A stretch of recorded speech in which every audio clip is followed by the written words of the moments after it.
සියලු සමීක්ෂණ වාර්තා නැවත නැවතත් තහවුරු කළ ශ්‍රී ලංකාවේ අංක 1 ප්‍රවෘත්ති විකාශය. පැත්ත ගියත් ඇත්ත කියන හිරු රාත්‍රී 9:55 ප්‍රධාන පුවත් විකාශය සමග මම ප්‍රමිත මහානායක. මම රුවනිකා කුමාරදාස මුලින්ම අවධානය දවසේ ප්‍රධාන පුවත් සිරස්තල වෙත.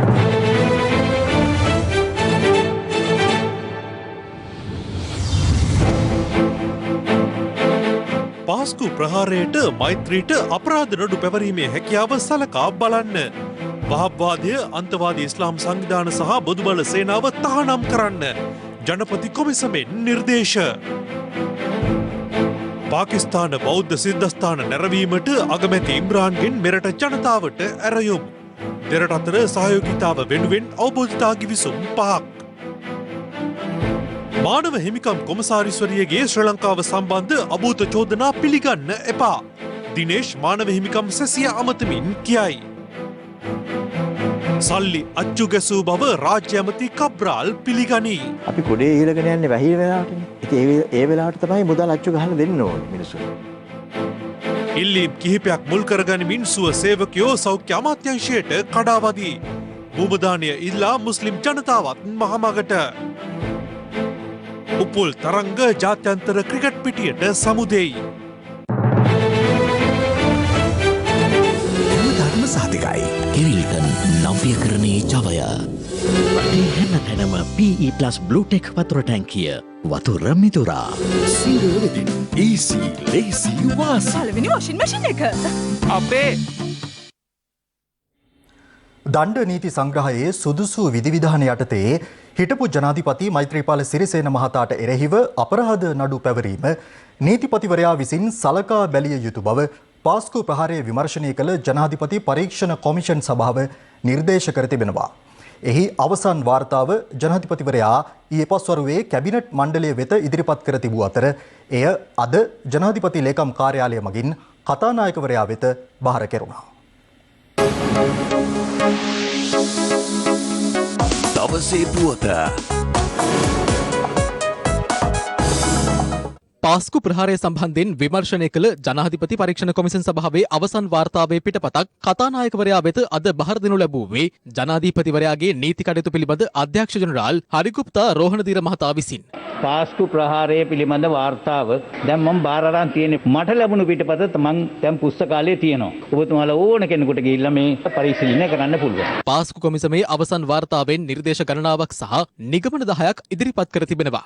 පාස්කු ප්‍රහාරය වළක්වා නොගැනීම සම්බන්ධයෙන් හිටපු ජනාධිපති මෛත්‍රීපාල සිරිසේන, හිටපු පොලිස්පති පූජිත් ජයසුන්දර සහ හිටපු ආරක්ෂක ලේකම් හේමසිරි ප්‍රනාන්දු යන පිරිසට නෛතික ක්‍රියාමාර්ග ගැනීමට ප්‍රතිපාදන තිබේදයි සොයා බැලීම සඳහා නීතිපතිවරයාට යොමු කරන්නයිද අවසන් වාර්තාවෙන් නිර්දේශ කර තිබෙනවා.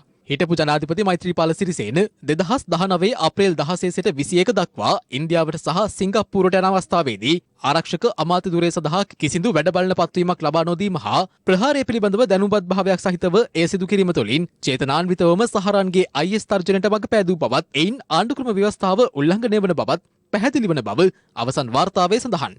එහි වැඩිදුරටත් දැක්වෙන්නේ ආණ්ඩුක්‍රම ව්‍යවස්ථාව යටතේ වැඩබලන පත්වීමක් සිදු කිරීම ජනාධිපතිවරයාට අභිමතයක් පැවති බව සැකයක් නැති බවත් එහෙත් අවස්ථාපිත තත්ත්වයන් අනුව ඔහුට එසේ කිරීමේ වගකීමක් පැවතුණු බවයි. සාක්ෂිමත පදනම්ව ඉහත විස්තර කර ඇති ක්‍රියාවන් හෝ අතපසු කිරීම සම්බන්ධයෙන් ඔහුගේ පාර්ශවයේ සාපරාධී වගකීමක් ඇති බව පරීක්ෂණ කොමිෂන් සභාවේ අදහස වී තිබෙනවා.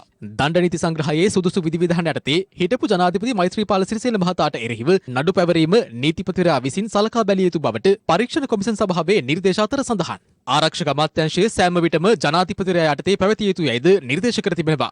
ජනාධිපතිවරයා විදේශගත වන්නේ නම් වැඩ බලන ආරක්ෂක ඇමතිවරයෙකු පත් කිරීම අනිවාර්ය කිරීම සඳහා ව්‍යවස්ථාමය විධිවිධාන පැනවීමටද නිර්දේශිතයි. ආරක්ෂක අමාත්‍යවරයා ලෙස ජනාධිපතිවරයා සතු සියලු බලය වැඩ බලන අමාත්‍යවරයාට තිබිය යුතු අතර ජාතික ආරක්ෂක මණ්ඩලය කැඳවා උපදෙස් දීමටද ඔහුට බලය තිබිය යුතු බවටද නිර්දේශ කර තිබෙනවා. තවත් නිර්දේශයක් වන්නේ ජනාධිපතිවරයා විදේශගතව සිටින විට අග්‍රාමාත්‍යවරයා වැඩ බලන ආරක්ෂක අමාත්‍යවරයා නොවන අවස්ථාවකදී සියලු ජාතික ආරක්ෂක තොරතුරු අග්‍රාමාත්‍යවරයාට දැනුම් දීම අනිවාර්ය බවයි. හිටපු පොලිස්පති පූජිත් ජයසුන්දර මහතා දුහරේ කටයුතු කළ ආකාරය පිළිබඳව බරපතල ගැටලු තිබූ බවට කොමිසම නිරීක්ෂණය කර තිබෙනවා. රහස් පොලිසිය හා ත්‍රස්ත විමර්ශනාංශය එක් නියෝජ්‍ය පොලිස්පතිවරයෙකු යටතට පත් කළ යුතු බවද නිර්දේශ අතරට අයත්. 2019 අප්‍රේල් 21 සිදු වූ ත්‍රස්ත ප්‍රහාර වැළැක්වීමට අපොහොසත් වීම සහ තම රාජකාරිය ඉටු කිරීමට අපොහොසත් වීම මෙන්ම නිසි පියවර නොගැනීම සම්බන්ධයෙන් හඳුනාගත් නිලධාරීන් සහ බලධාරීන් වගකිව යුතු බවට කොමිසම නිගමනය කර තිබෙනවා. රිෂාඩ් බදියුදින් සම්බන්ධ තඹ කර්මාන්ත ශාලාවට අදාළ කරුණු අල්ලස් හෝ දූෂණ චෝදනා විමර්ශනය කිරීමේ කොමිෂන් සභාවට යොමු කළ යුතු කාරණයක් ලෙස කොමිසම නිගමනය කර තිබෙනවා. වැරදි සිදු කළ බවට චෝදනා ලැබ සිටින පුද්ගලයන්ට එරෙහිව අපරාධ නඩු පැවරීම පිළිබඳව සලකා බැලීම සඳහා ජනාධිපතිවරයා විසින් සම්පූර්ණ වාර්තාව නීතිපතිවරයා වෙත බහර දීම මැනවියයි කොමිසම නිගමනය කර තිබෙනවා. රජය විසින් පාස්කු ප්‍රහාරයෙන් මියගිය එක් අයෙකු සඳහා රුපියල් මිලියන 2ක් සහ තුවාල ලැබූ සියලු දෙනාගේ සැබෑ වේදම් සලකා රුපියල් ලක්ෂ 5ක වන්දි ප්‍රදානය කළ යුතුයි. මරාගෙන මැරෙන බෝම්බකරුවන්ගේ ව්‍යාපාර දේපල ඇතුළු සියලු දේපල රාජසන්තක කිරීමට නීති සම්පාදනය කළ යුතුයි. ත්‍රස්තවාදයට එරෙහිව නව නීතියක් පැනවිය යුතු බවත් ඒ සඳහා යෝජනාත් වාර්තාවෙන් ඉදිරිපත් කර තිබෙනවා. දැනට පවත්නා අපරාධ පරීක්ෂණවලට ඕනෑම දේශපාලඥයෙකු කිසිදු පොලිස් නිලධාරියෙකු සම්බන්ධ කර ගැනීම වැළැක්වීම සඳහා නීතිමය විධිවිධාන විශේෂයෙන් ක්‍රියාත්මක කළ යුතුයි. දෙහිවල සහ මාවනැල්ල සිද්ධි සම්බන්ධයෙන් සිදු කළ විමර්ශනයන්ට රිෂාඩ් බදියුදින් සහ අසාද් සාලියන අයවලුන් විසින් සිදු කරන ලද මැදිහත්වීම පිළිබඳව ඉදිරිපත් වූ සාක්ෂි මත මෙම නිර්දේශ ඉදිරිපත් කර තිබෙනවා. පාස්කු ඉරිදා ප්‍රහාර මෙන්ම ත්‍රස්තවාදී නඩු සම්බන්ධ සියලු අපරාධ නඩු විභාග කිරීමට හා අවසන් කිරීමට මහාධිකරණ පිහිටවිය යුතු අතර ඒවායේ දිනපතා නඩු විභාග කළ යුතුයි. අබ්දුල් රාසික්ට එරෙහිව අපරාධ චෝදනා ගොනු කළ හැකිද යන්න කඩනමින් සලකා බැලීමටද නීතිපතිවරයාට නිර්දේශ කර තිබෙනවා. 2007 අංක 56 දරන සිවිල් හා දේශපාලන අයිතිවාසිකම් පිළිබඳ ජාත්‍යන්තර සම්මුතිය ප්‍රකාරව පූජ්‍ය ගල්ගොඩත්තේ ඥානසාර හිමියන්ට අපරාධ නඩු පැවරිය හැකිද යන්න සොයා බලන ලෙසත් නීතිපතිවරයාට සිදු කළ නිර්දේශ අතර සඳහන්. බොදු බල සේනා සංවිධානයේ තහනම් කළ යුතු මෙන්ම ශ්‍රී ලංකා ජමාතේ ඉස්ලාම් සංවිධානය සහ ජමාතේ ඉස්ලාම් ශිෂ්‍ය ව්‍යාපාරයද තහනම් කළ යුතුයයි කොමිසම නිර්දේශ කර තිබෙනවා. IS ඇතුළු අන්තවාදී ආගමික කණ්ඩායම් තහනම් කිරීම සඳහා නීති හෝ රෙගුලාසි නිර්මාණය කළ යුතු බවද නිර්දේශවල සඳහන්. ආගමික හේතු හා විශ්වාසයේ පදනම්ව දේශපාලන පක්ෂ ලියාපදිංචිය තහනම් කළ යුතුසේම කිසිම ආගමික නමක් කිසිදු දේශපාලන පක්ෂයක නමේ කොටසක් නොවිය යුතු බවටද නිර්දේශ කර තිබෙනවා. එලෙස දැනට ලියාපදිංචි කර ඇති දේශපාලන පක්ෂවලට අදාළ වෙනස්කම් සිදු කිරීම සඳහා සහන කාලයක් ලබා දීමටද නිර්දේශිතයි. IS වහබ්වාදය සහ තෞහීද් වැනි අන්තවාදී ආගමික මතවාද මේ රටට ප්‍රවේශ විය නොහැකි බව සහතික කිරීම සඳහා සමාජ මාධ්‍ය ඇතුළු සයිබර් අවකාශය නියාමනය කළ යුතු බවද නිර්දේශ කර තිබෙනවා. ශ්‍රී ලංකාවේ වහබ්වාදය තහනම් කළ යුතු බවටද ජනපති කොමිසම නිර්දේශ කර තිබෙනවා. පාස්කු ප්‍රහාරය සඳහා මූලික හේතුවක් වන්නේ ජාතික ආරක්ෂාව කෙරෙහි වැඩි අවධානයක් හා ප්‍රමුඛතාවක් නොමැතිකම බවත් ඒ සඳහා ජාතික ආරක්ෂාව සහ ආරක්ෂක ප්‍රතිපත්තිය කෙටුම්පත් කර සම්බන්ධ කර ගැනීමටද යෝජනා කර තිබෙනවා. එක් රටක් එක් නීතියක් යන සංකල්පය පිළිගෙන ක්‍රියාත්මක කළ යුතු බවත් එමගින් විවිධ ප්‍රජාවන් අතර සුවිශේෂී තත්ත්වයක් ඇතිවීම වැළැක්වෙන බවත් මෙමගින් පෙන්වා දෙනවා. මහජන ආරක්ෂක පනත යටතේ හදිසි නීතිය පැනවීමකින් තොරව ශ්‍රී ලංකාවේ හමුදාවේ සහාය ලබා ගැනීමට පොලිසියට හැකිවන පරිදි නීතිමය තන්ත්‍රයක්ද ඇති කළ යුතු බවට වාර්තාවෙන් නිර්දේශ කර තිබෙනවා. ඕනෑම පොදු ස්ථානයකදී මුහුණු ආවරණය වනසේ නිර්මාණය කර ඇති ඇඳුම් පැළඳීම තහනම් කිරීමටද යෝජිතයි. ජ්‍යෙෂ්ඨ රාජ්‍ය නිලධාරීන් එක් තනතුරකට වඩා නොහැබිය යුතු බව පෙන්වා දෙන කොමිසම සඳහන් කර ඇත්තේ හේමසිරි ප්‍රනාන්දු මහතා තනතුරු කිහිපයක් දැරූ බැවින් ආරක්ෂක අමාත්‍යාංශයේ සිය රාජකාරි සඳහා ගත කළ කාලය අඩු බවට සාක්ෂි ලැබී ඇති බවයි. දේශපාලන මැදිහත්වීම් වලට බියෙන් තොරව රාජ්‍ය බුද්ධ්‍යංශීය නිලධාරීන්ට සිය රාජකාරී ඉටු කිරීමට හැකි පරිදි නීති රාමුව ශක්තිමත් කළ යුතුයි. බුද්ධ්‍යංශ නිලධාරීන් හා විමර්ශකින් අතර රාජකාරී මට්ටමේ තොරතුරු හුවමාරුවක් සිදු නොවීම සහරාන්ගේ කණ්ඩායමට සිය ත්‍රස්ත ක්‍රියා සිදු කිරීමට පිටුබලයක් වී ඇති බව කොමිසම නිරීක්ෂණය කර තිබෙනවා. ත්‍රස්තවාදයට එරෙහිව සටන් කිරීම සඳහා ස්ථාවර රජයක් අත්‍යවශ්‍ය වන බවත් දුර්වල රජයක් පැවතීම හේතුවෙන් ශ්‍රී ලංකාවට ප්‍රහාරයක් එල්ල විය හැකි බව සහරාන්ගේ කණ්ඩායම සිතූ බවට කොමිසමට සාක්ෂි ඉදිරිපත් වී ඇති බවද අවසන් වාර්තාවේ සඳහන්. සියලුම ආගමික කටයුතු සඳහා පැවතිය යුත්තේ එක් අමාත්‍යාංශයක් පමණක් බවත් එම අමාත්‍යාංශය ජනාධිපතිවරයා යටතේ පැවතීමට ආණ්ඩුක්‍රම ව්‍යවස්ථාවෙන් නීති සම්පාදනය වී යුතු බවද නිර්දේශ කර තිබෙනවා. සෑම පාසලකම සිසුන්ට ඔවුන්ගේ ආගම නොසලකා ආගමික අධ්‍යාපනය යන නව විෂය ඉගැන්විය යුතු බවත් ඊට බුද්ධාගම, ක්‍රිස්තියානි ධර්මය, හින්දු හා ඉස්ලාම් ධර්මයේ මූලික කරුණු 1 සිට 10 ශ්‍රේණි දක්වා ඉගැන්වීම අනිවාර්ය කළ යුතු බවද නිර්දේශිතයි. සියලුම මද්‍රසා සුදුසු නෛතික රාමුවක් මගින් පාලනය කළ යුතු අතර ව්‍යවස්ථාපිත අධිකාරියක් විසින් සමීපව නියාමනය කළ යුතු බවද නිර්දේශ අතර සඳහන්. විදේශ අරමුදල් ගලා ඒම නියාමනය කළ යුතු බවද එහි දැක්වෙනවා. දවසේ පුවත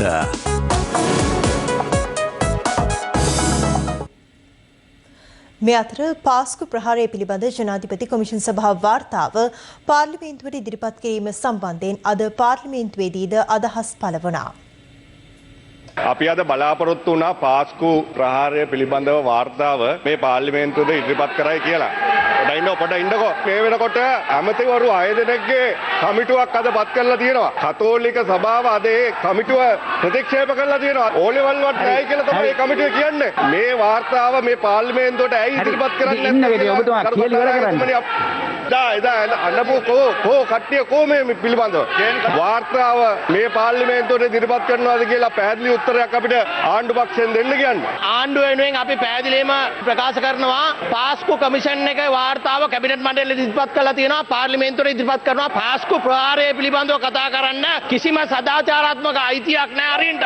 අරින් 300ක් මරණකම් ඉඳලා ගෙදර ගිහලා බුදිය ගත්තා. ඕලෙවල් ෆේල් වෙලා ඉන්නේ අරින් බන්තුමා කියන්නේ ඔබතුමා ඕලෙවල් පාස්ද කියලා. ඕලෙවල් ෆේල් සාන්ත ජෝසප් විද්‍යාලේ ගිහිල්ලා චෙක් කළොත් අරින් මන්තුමාගේ අධ්‍යාපන සුදුසුකම ඕලෙවල් ෆේල්. පක්ෂ නායකතුමා චෝදනාවක් කළා මට මම පැනලා ගියයි කියලා. මම පැනලා ගියේ ඒ වාර්තාව බාර ගන්නට.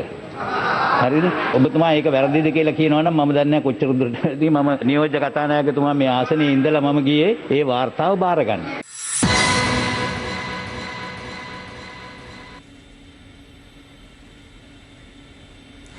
දෙදින නිල සංචාරයක් සඳහා මෙරටට පැමිණි පාකිස්තාන අග්‍රාමාත්‍ය ඉම්රාන් ખાන් මහතා සහ අග්‍රාමාත්‍ය මහින්ද රාජපක්ෂ මහතා අතර ද්විපාර්ශ්වික සාකච්ඡා අද පස්වරුවේ පැවැත්වුණා. සාකච්ඡාවලට සමගාමීව දෙරට අතර අවබෝධතා ගිවිසුම් 5කටද අත්සන් ලැබුණා. පාකිස්තාන අග්‍රාමාත්‍ය ඉම්රාන් ખાන් මහතා මේ වසරේ විදේශ රටක සිදු කරන ප්‍රථම නිල සංචාරය මෙයවීමද විශේෂත්වයක්.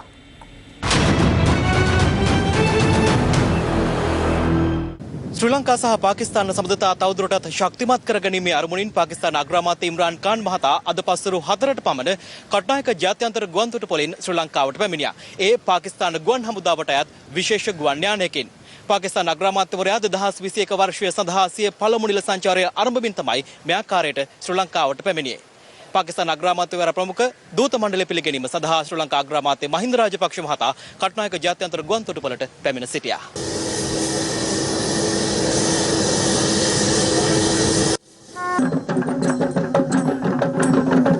මෙරටට පැමිණීම සඳහා පාකිස්තානු අග්‍රාමාත්‍යවරයාට සිය ගුවන්තලය යොදා ගැනීමට ඉන්දියාව අද අවසර ලබා දීමද විශේෂත්වයක්.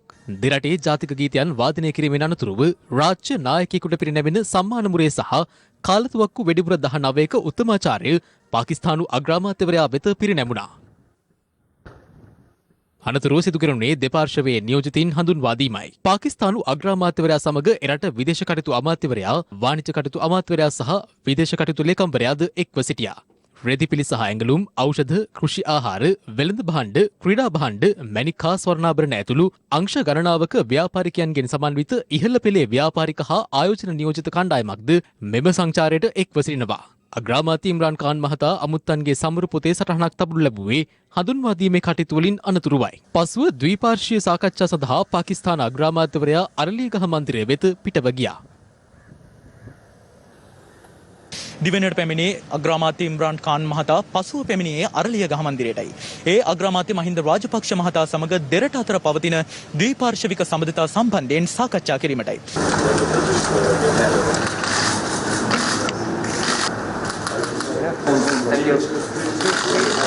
අනතුරුව ද්විපාර්ශ්වික නියෝජිත හමුව පැවැත්වුණා. එහිදී අග්‍රාමාත්‍ය මහින්ද රාජපක්ෂ මහතා සඳහන් කළේ පාකිස්තානය මෙරට ජනතාව කෙරෙහි දක්වන ආදරය පාකිස්තාන අග්‍රාමාත්‍යවරයාගේ සංචාරයෙන් සංකේතවත් කෙරෙන බවයි. පාකිස්තානයේ උතුරු දිග පිහිටි බෞද්ධ සිද්ධස්ථාන නැරඹීම සඳහා පැමිණෙන ලෙස පාකිස්තාන අග්‍රාමාත්‍යවරයා මෙහිදී මෙරට ජනතාවට ආරාධනයක්ද සිදු කර තිබෙනවා. ඉන් අනතුරුව පාකිස්තානයේ සහ ශ්‍රී ලංකාව අතර අවබෝධතා ගිවිසුම් 5කට අත්සන් ලැබුණා. එහිදී සංචාරක සහයෝගිතාව පිළිබඳ අවබෝධතා ගිවිසුමට මෙන්ම දෙරටේ ආයෝජන මණ්ඩල අතර සහයෝගිතාව පිළිබඳ අවබෝධතා ගිවිසුමටද එළඹුණා. මෙරට කාර්මික තාක්ෂණික ආයතනය සහ පාකිස්තාන ඉස්ලාමීය ජනරජයේ කරච්චි විශ්වවිද්‍යාලය අතර අවබෝධතා ගිවිසුම කොළඹ කාර්මික තාක්ෂණික ආයතනය සහ ඉස්ලාමාබාද්හි කොම්සැට්ස් විශ්වවිද්‍යාලය අතර සහයෝගිතාව සහ කොළඹ විශ්වවිද්‍යාලය සහ පාකිස්තානයේ ලාහෝර් ආර්ථික විද්‍යාලය අතරද අවබෝධතා ගිවිසුම් සඳහා මෙහිදී අත්සන් ලැබුණා. අනතුරුව දෙරටේ අග්‍රාමාත්‍යවරුන්ගේ සහභාගීත්වයෙන් ඒකාබද්ධ ප්‍රකාශනයක් නිකුත් කෙරුණා. Prime Minister, you are not a stranger to the people of Sri Lanka. ඔබ මේ රටට ආගන්තුකයෙක් නෙවෙයි. මේ රටේ මිලියන ගණනක් ජනතාව ඔබට ගරු කරනවා. ක්‍රිකට් ක්‍රීඩකයෙකු සහ නායකයෙකු ලෙස. අගමැති ඉම්රාන් ඛාන් සහ මා අතර පැවති ද්විපාර්ශ්වික සාකච්ඡාවලදී අපි එකඟ වුණා. වාණිජ්‍ය ක්ෂේත්‍රය ඇතුළු අනෙකුත් ක්ෂේත්‍ර ගණනාවක සහයෝගයෙන් සමීපව කටයුතු කරන්න. ඒ වගේම අපි එකඟ වුණා ශ්‍රී ලංකා පාකිස්තාන නිදහස් වෙළඳ කිවිසුමක් ඇති කරගන්නට. ඒ වගේම අපි එකඟ වුණා ත්‍රස්තවාදයට එරෙහිවත් නීති විරෝධී මද්‍රව්‍ය ප්‍රවාහනයටත් එරෙහිව එක්ව සටන් කරන්න. To curb illegal drug trafficking. Mr. Prime Minister, as you quite rightly said, I'm not a stranger to Sri Lanka. ගරු අගමැතිතුමනි, ඔබ නිවැරදිව පැවසුවාසේම මම මේ රටට ආගන්තුකයෙක් නොවේ. මම ඉස්සල්ලාම මේ රටට ආවේ ක්‍රිකට් ක්‍රීඩකයෙකු ලෙස විශ්වවිද්‍යාලයෙන් බැහැරවනවත් සමගයි. ඔබ ඒ කාලේ ඔබගේ දේශපාලන දිවියේ මුල් අදියරේ හිටියා. පාකිස්තානය චීන සේදමාවතේ වැදගත් සන්ධිස්ථානයක්. නෞක ගමනාගමන සම්බන්ධීකරණය ඒ වැදගත් අදියරක්. ශ්‍රී ලංකාවට සාගර කලාපයන් හරහා පාකිස්තානය සමග එක්ව මධ්‍යම ආසියාවට සම්බන්ධ විය හැකි. අපි දෙගොල්ලොම ත්‍රස්තවාදීන් බැට කෑවා. මම සතුටුයි කියන්න පාකිස්තානයේ අවශ්‍යම මොහොතේදී ශ්‍රී ලංකාවේ ත්‍රස්ත ගැටලුව නිරාකරණයට සහාය දුන්නා. ඊට අමතරව පාකිස්තානය කියන්නේ ලෝකයේ ඉහළම බෞද්ධ ශිෂ්ටාචාරය තියෙන රටක්. අපි මෑත කාලේ සොයාගත්ත ලෝකයේ විශාලතම සැතපෙන බුදු පිළිමය. ඒ අඩි 40කට ආසන්න ප්‍රතිමාවක්. අපි කැමතියි ශ්‍රී ලාංකික බෞද්ධයන්ට ආරාධනා කරන්න අපි ආරම්භ කරන්න යන බෞද්ධ සංචාරක වැඩසටහන සමග එක්වෙන්න කියලා. මම පළමුව ආරාධනා කරනවා ගරු අග්‍රාමාත්‍යවරයාට අපේ රටේ සංචාරයකට ඔබගේ ආදරගරු සැලකිලිවලට නැවතත් ස්තුතියි. Inviting you most of all, Mr. Prime Minister, and thank you again for your hospitality.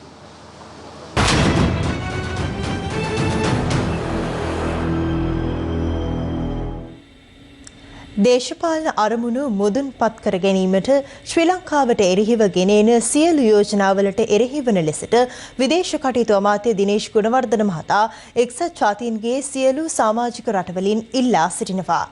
එක්සත් ජාතීන්ගේ 46 වැනි මානව හිමිකම් සැසිවාරය වීඩියෝ තාක්ෂණය ඔස්සේ අමතමින් විදේශ කටයුතු අමාත්‍යවරයා මේ බව කියා සිටියා. විදේශ කටයුතු අමාත්‍ය දිනේෂ් ගුණවර්ධන මහතා එක්සත් ජාතීන්ගේ මානව හිමිකම් සැසිය ඇමතුවේ මෙරට වේලාවෙන් අද රාත්‍රී 8:35ට පමණ. The LTT is the only terrorist organization in the world. LTT තමයි ලොව එකම ත්‍රස්ත සංවිධානය ලෝකනායකින් දෙදෙනෙකු ඝාතනය කළ. ඔවුන් මෙරට සිටි ජනාධිපතිවරයෙකු සහ හිටපු ඉන්දියා අග්‍රාමාත්‍යවරයෙකු ඝාතනය කරා. ත්‍රස්තවාදය ජාත්‍යන්තරයට ගෙන ගියා. ත්‍රස්තවාදයේ අවසානයේ සෑම ශ්‍රී ලාංකිකයෙකුටම ජීවත් වීමේ අයිතිය තහවුරු කෙරුණා. සිංහල දෙමළ මුස්ලිම් සියලු දෙනාගේම ශ්‍රී ලංකා රජය සෑම විටම කටයුතු කළේ මේ රටේ ඒකීයභාවය සහ භෞමික අඛණ්ඩතාව ආරක්ෂා කිරීමටයි. ඒ ලොව සිටින භයානකම මිලේච්ඡම බෙදුම්වාදී ත්‍රස්ත සංවිධානයට එරෙහිව මෙම සමුළුවට ඉදිරිපත් කෙරුණු සෑම යෝජනාවක්ම දේශපාලන කුළුගැන්වීමක් මත ඉදිරිපත් කෙරුණු ඒවා. මීට පෙර ශ්‍රී ලංකාව සහයෝගය දැක්වූ 31 යෝජනාව අපේ රටට වගේම ආණ්ඩුක්‍රම ව්‍යවස්ථාවට එරෙහි වූවක්. ඒ වගේම ජාතික ආරක්ෂාවටත් මේ හරහා ජාතික ආරක්ෂාව අනුතුරේ වැටුණා. එය පාස්කුවෙරුදා බෝම්බ ප්‍රහාරයන්ටත් බරපතල හේතුවක් වුණා. මෙම යෝජනාව ශ්‍රී ලංකා ජනතාව සහ රජය විසින් ප්‍රතික්ෂේප කරනු ලබන්නේ ජනාධිපති ගෝඨාභය රාජපක්ෂ මහතාට ලැබුණු ජනවරමත් සමගයි. මම මේ අවස්ථාවේදී මේ ගෞරවනීය සභාවෙන් ඉල්ලා සිටිනවා.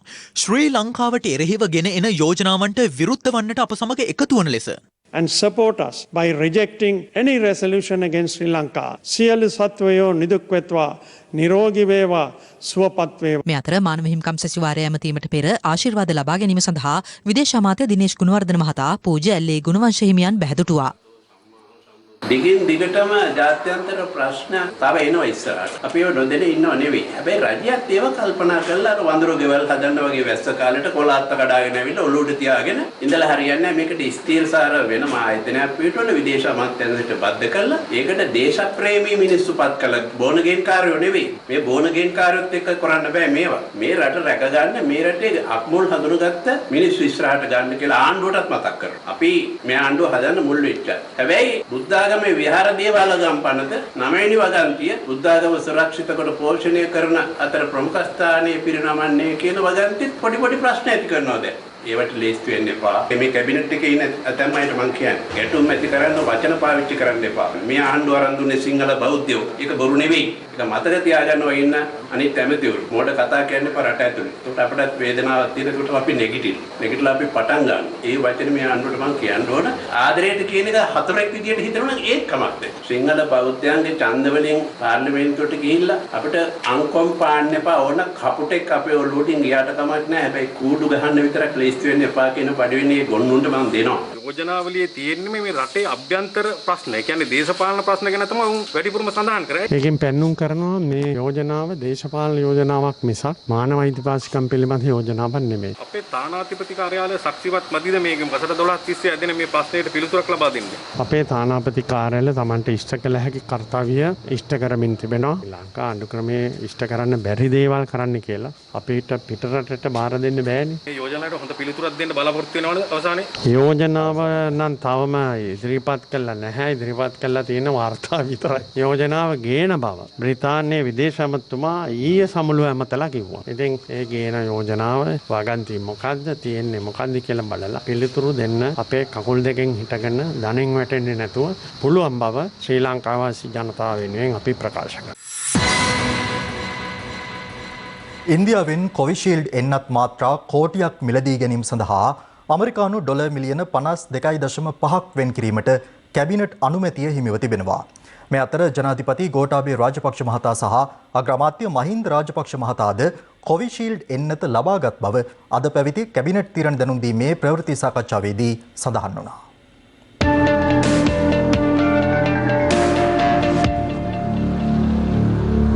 කොළඹ මහනගර සභා සීමාවේ පුද්ගලයන් සඳහා දියත් කරන එන්නත් කරන වැඩසටහන යටතේ කොවිෂීල්ඩ් එන්නත ලබා දීම අද මධ්‍යස්ථාන 5කදී සිදු වුණා.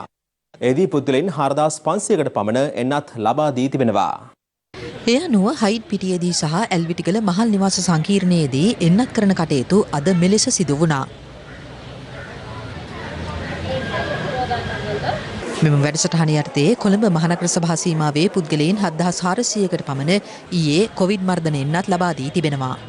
ඉන්දියාවේ පූනේ නගරයේ පිහිටලා තියෙන සීරම් ඉන්ස්ටිටියුට් ආයතනයේ නිපදවන ඔක්ස්ෆර්ඩ් ඇස්ට්‍රාසෙනිකා එන්නත් මාත්‍රා මිලියන 10ක් එක මාත්‍රාවක් ඩොලර් 5.25 බැගින් මිලදී ගැනීම සඳහා අනුමැතිය ලැබුණා. එහි පළවෙනි කොටස හැටියට එන්නත් මාත්‍රා ලක්ෂ 5ක් මේ බ්‍රහස්පතින්දා දවසේ ලංකාවට ලැබෙන්න නියමිතයි. ඒ වගේම ඇස්ට්‍රාසෙනිකා මහ බ්‍රිතාන්‍යයේ පිහිටලා තියෙන මව් සමාගමිනුත් ඍජුවම එන්නත් මිලදී ගැනීම සඳහා කැබිනට් අනුමැතිය ලැබුණා. ඊළඟට ලෝක සෞඛ්‍ය සංවිධානය හරහා එන්නත් ලබා ගැනීම සඳහා අවශ්‍ය ගිවිසුම සඳහා අනුමැතිය ලැබුණා. ඒ අනුව එහි පළවෙනි එන්නත් මාත්‍රා තොගයත් එයත් ඔක්ස්ෆර්ඩ් ඇස්ට්‍රාසෙනිකා වර්ගයේම එන්නත් පෙබරවාරි මාසයේ අන්තිම දින කිහිපයේදී අපිට ලැබෙයි කියලා අපේක්ෂා කරනවා. දැනට ලෝක සෞඛ්‍ය සංවිධානය තහවුරු කරලා තියෙනවා එන්නත් මාත්‍රා 2,64,000ක් පළවෙනි කොටස හැටියට අපේ රටට ලබා දෙනවා කියලා. කැබිනට් තීරණ දැනුම් දීමේ ප්‍රවෘත්ති සාකච්ඡාවේදී කොවිඩ් මර්ධන එන්නත් මිලදී ගැනීම පිළිබඳ අදහස් පළ වුණා. මාස 3ක කාලයකින් දෙවැනි එන්නත් මාත්‍රාව ලබා දීම හරහා ප්‍රතිශක්තියේ වැඩි වර්ධනයක් ඇති වෙන බවට බොහොම පැහැදිලිව වෛද්‍ය විද්‍යාත්මක මතයක් ඇති වෙලා තිබෙනවා. මේ සියලුම කරුණු සැලකිල්ලට අරගෙන තමයි තාම සුදුසු මොහොතේදී දෙවන එන්නත ලබා දෙන්නේ. ඉතාම ඉක්මනින් එන්නත ලංකාවට ගෙනගෙන දෙවනි මාත්‍රාව ලබා දෙන්න සූදානම් වෙලා ඉන්නවා. අපේ ජනාධිපතිතුමා අගමැතිතුමා දැන්නමත් අරන්ද තියෙන්නේ එහෙම නැත්නම් ඉස්සරහට ගන්න බලාපොරොත්තු වෙනවා. අරගන්න තියෙනවා. මේ අතර ශ්‍රී ලංකා ප්‍රජා වෛද්‍යවරුන්ගේ සංගමය නිවේදනයක් නිකුත් කරමින් සඳහන් කළේ කොවිඩ් එන්නත් කරන වැඩසටහන මූලික විද්‍යාත්මක මූලධර්මවලට පටහැනිව සිදු කෙරෙමින් පවතින බවයි. තෝරාගත් ප්‍රජාවන් කිහිපයක අවුරුදු 30ත් 60ත් අතර පුද්ගලයන් ඉලක්ක කර එන්නත් කිරීම ආරම්භ කිරීම ජාතික එන්නත් කරන සැලැස්මේ සඳහන් විද්‍යාත්මක පදනමකින් එකඟ වූ ප්‍රමුඛතාවන්ගෙන් පැහැදිලි ලෙස දුරස් වීමක් බව එම නිවේදනයෙන් පෙන්වා දෙනවා. මේ අතර සෞඛ්‍ය අමාත්‍ය පවිත්‍රා වන්‍යාරච්චි මහත්මිය කොවිඩ් ආසාදනයේ වී සුවය ලැබීමෙන් පසු අද ප්‍රථම වරට සෞඛ්‍ය අමාත්‍යාංශයේදී සාකච්ඡාවකට එක් වුණා. වෛරස් මර්ධන වැඩපිළිවෙලෙහි ප්‍රගතිය පිළිබඳ එහිදී සාකච්ඡාවට ලක් වී තිබෙනවා. COVID-19 ආසාදිතයින් 492 දෙනෙකු අද හඳුනාගත් අතර ඒ සමග මෙරට සමස්ත ආසාදිතයින් සංඛ්‍යාව 81009ක් දක්වා ඉහළ ගියා. පුද්ගලයන් 732 දෙනෙකු අද සුවය ලැබූ අතර සුව වූ සමස්ත සංඛ්‍යාව සටහන් වන්නේ 75842ක් ලෙසයි. මේ අතර තවත් කොවිඩ් මරණ 3ක් අද වාර්තා වීමත් සමග මෙරටින් වාර්තා වූ සමස්ත මරණ සංඛ්‍යාව 453ක් දක්වා ඉහළ ගියා. කොවිඩ් ආසාදිතව මිය යන පුද්ගලයන්ගේ දේහ ආදාහනය කිරීමට විරෝධය පළ කරමින් මුස්ලිම් මන්ත්‍රීවරුන් ඇතුළු පිරිසක් ගාලු මූදර විරෝධතා පවත්වන ස්ථානයේදී අද විරෝධතාවක නිරත වුණා. අපි එක ආගමකින් එක ජාතියකින් රැස්වුණු කට්ටියක් නෙවෙයි. හැම ආගමෙම හැම ජාතියෙම එකතු වුණු දහස් ගණන් ජනයා ඉල්ලා හිටින්නේ මේ ආණ්ඩුවෙන් අපට මේ භූමි දාණය පිළිබඳව තියෙන මේ ගැටලුව निराකරණය කරලා දෙන්න. අගමැතිතුමා පාර්ලිමේන්තුවේ ලබා දුන්නු පොරොන්දුවට පවා පිටුපාන ආණ්ඩුවක් අපිට තියෙන්නේ. මේ අසාධාරණය පිළිබඳව ජාත්‍යන්තරය අපි වෙනුවෙන් කටයුතු කළ යුතුයි. මේ දේශපාලන තීන්දුව කාණ්ඩුව කරලා තියෙන්නේ. විද්වතුන් කිව්වේ නෑ සෞඛ්‍ය ප්‍රශ්නය කියලා වැඩක් වෙන්නේ නෑ. මේක අපි දන්නවා වෙන මොනවත් නෑ ජාතිවාදී ප්‍රශ්නයක්. ඒක පිළිගන්න බෑ අපි. අපි සැලෙන්නේ නෑ. හිතනවා නම් අපි ඉරේ දානවා කියලා කිව්වා කියලා බයලා පසුබට ගන්නෙ නෑ. විද්වත් කමිටුව ලබා දීපු ඒ වාර්තාව ක්‍රියාත්මක කරන්න. භූමි දාණයට ඉඩ දෙන්න. අගමැතිතුමා ආණ්ඩුවේ නායකයා හැටියට පාර්ලිමේන්තුවේදී කළපු ප්‍රකාශය ඉඩ දෙන්න. ඒක ඉෂ්ට කරන්න. තව දුරටත් මේ ප්‍රශ්නය ඇදගෙන යන්න එපා. මේ අතර ලුණුගම්වෙහෙර ප්‍රදේශයේ පාසල් දෙකක තොරතුරු තාක්ෂණාංශයේ භාරව කටයුතු කළ ගුරුවරයෙකුට කොවිඩ් ආසාදනය වී තිබෙනවා. බගවන්තලාව ප්‍රදේශයේ ප්‍රධාන පාසල් දෙකක ළමුන් 6 දෙනෙකුට වෛරසය ආසාදනය වී ඇති අතර ඔවුන්ගේ ආශ්‍රිතයින් 10 දෙනෙකුටද වෛරසය ආසාදනය වී ඇති බව තහවුරු වුණා. මේ අතර උත්සව ශාලා හිමියන්ගේ සහ ආහාර පාන සපයන්නන්ගේ සංගමයේ නියෝජිතයින් දැනුවත් කිරීමේ වැඩසටහනක් ජායල ඒකල උත්සව ශාලාවකදී පැවැත්වුණා. කොවිඩ්-19 මේ වෙද්දී රට තුල පාලනය වෙලා නැහැ වගේම අපි ඉන්නේ කොතනද කියලා අවබෝධයක් ගන්න පුළුවන් විදිහේ දත්ත විශ්ලේෂණයක් මේ රට තුල වෙන්නේ නැහැ. පසුගිය ආසන්නම දින 3 PCR පරීක්ෂණ ගම්පහ දිස්ත්‍රික්කයේ తాවකාලිකව නැවතිලා තිබුණේ. මහජන සෞඛ්‍ය පරිස්කරු එන්නත් කරන වැඩසටහනේ යෙදලා තිබුණු නිසා. නමුත් අපි දැක්කා ගම්පහ දිස්ත්‍රික්කයේ 100 ආසන්නයේ රෝගීන් වාර්තා වෙනවා. ඒ වාර්තා වෙන්නේ රෝහල් වල යම් යම් ක්‍රියාවලියන් සඳහා ගියපු අයවලුන් පොසිටිව් වෙච්ච කොටස්. අනිත් එක අපි හැමෝම දන්නවා මේ ආසාද්‍ය පසුගිය පැය 24 වාර්තා වෙන ආසාද්‍ය කියලා කිව්වට ඇත්තටම මේ PCR සාම්පලය ආසන්න වශයෙන් දින 3 ඉඳලා 10 වෙනකන් පිටිපස්සේ දවස්වල ගනිපුවා. අසල්ලස ඉන්දියාවෙත් අපි දැක්කා ඊයේ පෙරේදා වෛරස් ප්‍රභේද 263ක් තියෙනවා කියලා හොයාගෙන තිබුණා. සමහරවිට ලංකාවේ මීට වැඩිය ප්‍රභේද තියෙනවද දන්නේ නැහැ. අපි වාසනාවට අපි ප්‍රභේද ගැන හොයන්නේ නැහැ. දැනට මං හිතන්නේ එකම පුද්ගලයෙක් තුළ වෛරස් ප්‍රභේද දෙකක් තියෙන පුද්ගලයෙකුත් හොයාගෙන තිබුණ පහුගිය දවස්වල.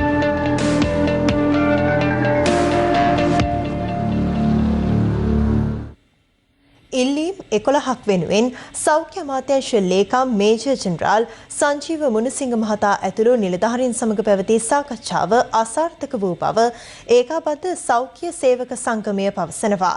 එම සංගමේ නියෝජිතයින් අද දහවල් විරෝධතා පාගමනකින් සෞඛ්‍ය අමාත්‍යාංශය වෙත පැමිණි අතර එහිදී මෙම සාකච්ඡාව පැවැත්වුණා. අද දිනේ අසනීප නිවාඩු වාර්තා කර සේවයෙන් බැහැර වූ ඒකාබද්ධ සෞඛ්‍ය සේවක සංගමේ සමාජිකයින් අද දහවල් කොළඹ ජාතික රෝහල ඉදිරිපිට රැස් වුණා. අනතුරුව ඔවුන් බෝඩ් පෙදෙස ඔස්සේ විරෝධතා පාගමනින් සෞඛ්‍ය අමාත්‍යාංශය ඉදිරිපිටට පැමිණියා.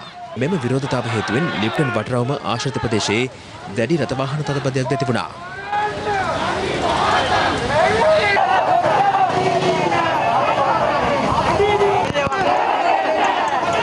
සතියේ වැඩ කරන අමතර පැය 8 සඳහා වැටුපෙන් 30න් එකක් දිනා ගැනීම, දින 180 සම්පූර්ණ කළ සියලු සෞඛ්‍ය සේවකින් බහ ස්ථිර කිරීම, සෞඛ්‍ය සේවකයින්ට විශේෂ අවදානම් දීමනාවක් ලබා ගැනීම ඇතුළු ඉල්ලීම් 11ක් වෙනුවෙන් මෙම විරෝධතාව සංවිධානය කර තිබුණා. සෞඛ්‍ය අමාත්‍යාංශයේ ඉදිරිපිටට පැමිණි විරෝධතාකරුවන් අමාත්‍යාංශයට ඇතුළු වීමට උත්සාහ කළ අතර එහිදී ඇති වූයේ උණුසුම් තත්ත්වයක්. මේකට පොලිසිය නැදයක් යුතු නෑ. මොකද මේ හැමෝම රාජ්‍යයකෝ නිරෝධායන වුණාම දවස් 15ක් ගෙදර අටුක් යන්නේ මහත්තයෝ. දුර්ගෙවල් වල කන්න බොන්න විදියක් නෑ. හරි අමාරුවෙන් යන්නේ. කාට හරි හතරදරයක් වුණොත් වකීම රජෙන් හරි කවුරුත් යන්නේ. ඒ නිසා මේ වගේ ප්‍රශ්න ගොඩක ඉන්නේ. ඒ නිසා තවදුරටත් මේක අපිට තියන් ඉන්න. ඒ නිසා මේ ප්‍රශ්න එතනින් විසඳන්න ඕන. අපි පොලිසිය මහත්තුරුන්ගෙන් ඉල්ලනවා කරුණා කරලා මේ ප්‍රශ්නෙන් අයින් වෙන්න. මොකද රාජ්‍යයකෝ විතරක් මේ ඇවිල්ලා ඉන්නේ. අමාත්‍යාංශයට මේක දෙක එකක් බේරගන්න.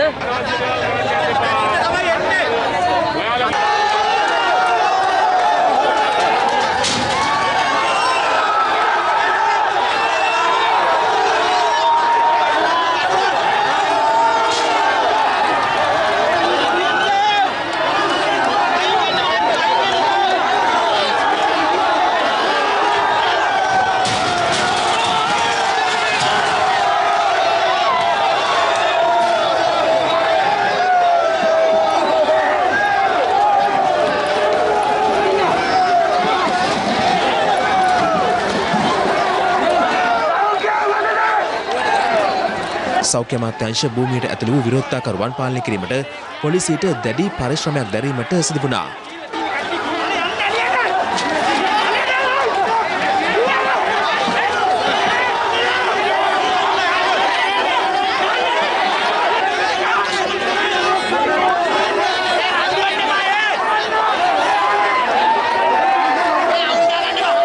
පසුව ඒකාබද්ධ සෞඛ්‍ය සේවා සංගමයේ නියෝජිතයින් 10 දෙනෙකුට සෞඛ්‍ය අමාත්‍යාංශ ලේකම් මේජර් ජෙනරාල් සංජීව ගුණසිංහ මහතා ඇතුළු පිරිසක් සමග තම ගැටලු සාකච්ඡා කිරීමට අවස්ථාව හිමි වුණා.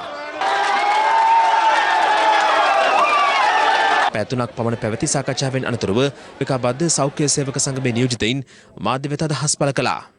ඒ සාකච්ඡාවේදී සෞඛ්‍ය අමාත්‍යාංශයේ ලේකම්වරයා දැනුම් දුන්නා එතුමාට මැදිහත් වෙලා විසඳන්න පුළුවන් ප්‍රශ්න ප්‍රමාණයක් සම්බන්ධයෙන්. ඒ වගේම අනිකුත් ප්‍රශ්න මෙතුමාලාට විසඳන්න බැරිලු ඒක දේශපාලන අධිකාරිය තීරණ ගන්න ඕනලු. විශේෂයෙන් මේකදී අපි මතු කරා අපිට ඇමතිවරයා අවශ්‍යයි මෙතන සාකච්ඡාවට කියලා. නමුත් අපිට වඩා එතුමාට අද වැදගත්ලු පාකිස්තානයෙන් එන රාජතාන්ත්‍රිකයා පිළිගන්න යන්න ඕනලු. අපි කියනවා මේ ප්‍රශ්න වලට උත්තර දෙන්න සූදානම් නැත්නම් උත්තර ගන්න විදිය අපි දන්නවා. ඒ කියන්නේ අපි සාකච්ඡා සාර්ථකයි.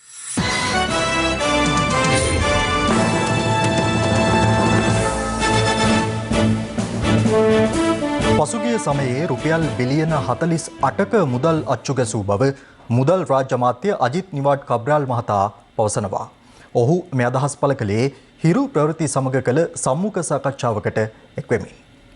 තරම් ආර්ථික ප්‍රපාතයකට ගැටලු සහගත තත්ත්වයකට ගිහිලා තියෙනවා කියන එක ඔබතුමා විස්තර කරගෙන යනවා. එවැනි අර්බුදයක් තියෙන වෙලාවක බිලියන 48ක මුදල් අච්චු ගැහුවේයි. ඒ ගණන් වලින් අපි අච්චු ගැහුවේ නැත්තම් මේ ලික්විඩිටි කියලා එකක් තියෙනවා මේ ආර්ථිකයේ. ඒ කියන්නේ මුදල් සංසරණය වෙන්නට අවශ්‍යයි. මුදල් හිර කෙරුණොත් තවදුරටත් මේ ආර්ථිකය සංකෝචනය වෙනවා. විශේෂයෙන්ම ලොකු උවදුරකට රටක මේ මුඛයේ ඉන්නවනම් ඒ වෙලාවේදී මුදල් අච්චු ගන්න වෙනවා. අද අපි විතරක් නෙමෙයි අච්චු ගන්න තියෙන්නේ. ලෝකේ හැම රටක්ම වගේ මුදල් වැඩිපුර අච්චු ගන්න. මුදල් අච්චු ගැහුවාම උද්දමනය වැඩි වෙන්නේ නැද්ද? සාමාන්‍යයෙන් ඒක තමයි තියරිය එක. ඒ හින්දා තමයි දැන් හුඟක් දෙනෙක් ඒ ගැන කතා කරන්නේ. ඒනොට මුදල් අච්චු ගන්න වෙලාව වැදගත්. මුදල් අච්චු ගන්න වෙලාවේ තියෙන වාතාවරණය මොකක්ද? භයානකම වෙලාවකනේ මුදල් අච්චු ගන්න.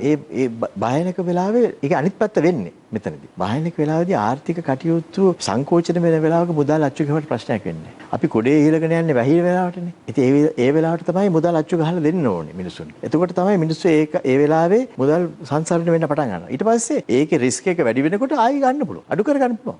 ඒ කාලේ යුද්ධ කාලෙත් අපි මුදල් අච්චු කරපු අවස්ථාවල් තියෙනවා. ඒකට ඒකින් රිස්ක් එක වැඩි වුණේ නැහැ. ඒ අවස්ථාවට අවශ්‍ය වෙන විදිහට මුදල් අච්චු ගහලා අපි සංසරණය වැඩි කරනවා. ඊට පස්සේ අඩු කරනවා. ඒකට තමයි මේ මොනිටරි පොලිසි එක කියලා එතන ලංකාවේ ඉන්න හොඳම මොලකරුවන් එතන ඉන්නවා. ඒගොල්ලෝ මේව ඇඩ්වයිස් කරනවා. ඒගොල්ලෝ ඇඩ්වයිස් කරන්නේ මේ අවස්ථාවලදී මේක කළ යුතුයි කියන එක. දැන් තවත් පුවත් කිහිපයක් සමගින් රටවටා හිරු. රටවටා හිරු. ගොවින්ට ඉහළ මිලක් ලැබෙන පරිදි පෞද්ගලික අංශය හා එක්ව තරඟකාරී අයුරින් වී මිලදී ගැනීමට රජය තීරණය කර තිබෙනවා. ඊයේ රාත්‍රී 12 සිට වියලුව මණ්ඩලයේ තෙත කිලෝ එකක් රුපියල් 46ටත් ඒ වගේම නාඩු කිලෝ එකක් 52ටත් සම්බා කිලෝ එකක් 54ටත් මිලදී ගන්න අපි තීරණය කළා තියෙනවා. ඒ නිසා වෙළඳ පොලේ වී මිල කොච්චරටද යන්නේ? ඒ මිලට වී ලබා ගැනීම සඳහා අපි වියලුව මණ්ඩලයේ කටයුතු කරනවා. අපි අනිවාර්යෙන් හාල් නාඩු කිලෝ එක රුපියල් 97ට එහා විකුණන්නේ නැහැ. සම්බා කිලෝ එක අපි 99ට වඩා විකුණන්නේ නැහැ. සමුපකාරයත් සතුසත් පාවිච්චි කරලා අලුත් අවුරුද්දේ සම්පූර්ණ මිල පාලනය අතර ගන්නවා. කැලණිය කොට්ටාශ විශේෂ අපරාධ විමර්ශන ඒකකයට ලද තොරතුරකට අනුව අද පස්වරුවේ සිදු කළ වැටලීමකදී අන්තර්ජාලය හරහා විදේශ මුදල් ත්‍යාග ඇදී ඇති බවට පවසමින් මුදල් වංචා කළ නයිජීරියානු ජාතික පුද්ගලයන් සිව් දෙනෙකු සහ බෙලරුසියානු කාන්තාවන් දෙදෙනෙකු අත්අඩංගුවට ගෙන තිබෙනවා. රටවටා හිරු.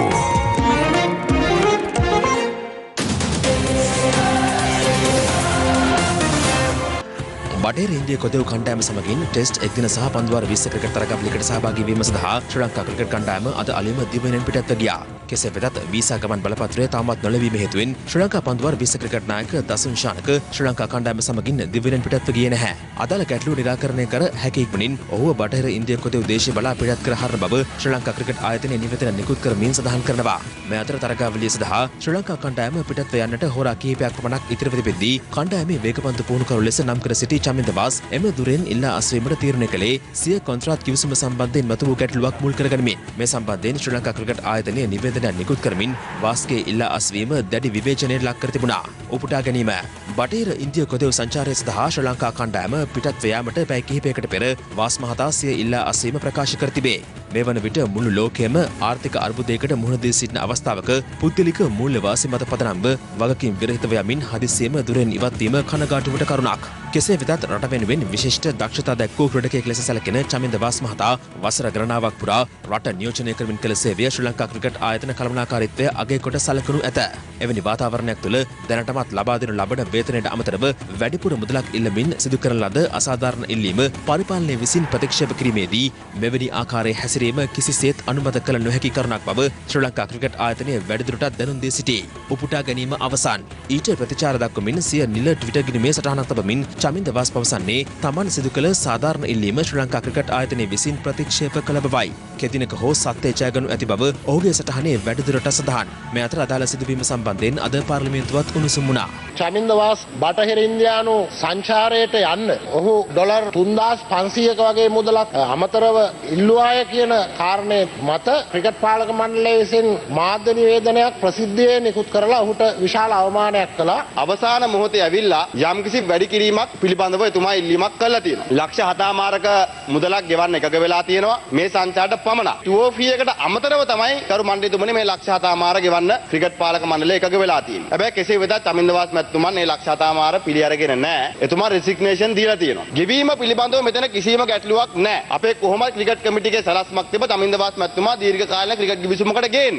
මෙතන ගැටලුව කරු මණ්ඩලතුමනි ක්‍රිකට් පාලක මණ්ඩලය ඒ ප්‍රෙෂර් එකට ඔළුව නැවුවොත් හෙට දකුණු අප්‍රිකාවේ පිට්ටනියට බහින්න කලින් තව පුහුණුකරුවෙක් කිව්වොත් මට මේක දුන්නේ නැත්නම් මං අයින් වෙනවා කියලා. ක්‍රීඩකයෙක් ඇවිල්ලා කිව්වොත් මට මේ ගාන ගෙවුවේ නැත්නම් මං හෙට ගහන්නේ නැහැ. මොකද අර පුහුණුකරුවට ඒ විදිහට සැලකුණා මට බැරියයි කියන එකට. එතකොට අපි කොහොමද මේකට මුහුණ දෙන්නේ? ඒ හින්දා ක්‍රමවේදයක් තියෙන්න ඕනේ. මම පෞද්ගලිකව කනගාටු වෙනවා. මාවවත් අමාත්‍යාංශයවත් ක්‍රිකට් පාලක මණ්ඩලයවත් අතහැරීම ගැන නෙවෙයි. ක්‍රීඩකයෝ අද ෆාස්ට් බෝලින් කෝච් කෙනෙක් නැතුව තනියම යන්න වෙච්ච එක ගැන. මේ අතර ශ්‍රී ලංකා හිටපු ක්‍රිකට් නායකයෙකු වූ උපුල් තරංග වසර 15ක ජාත්‍යන්තර ක්‍රිකට් පිටියට සමුදීමට අද තීරණය කළා.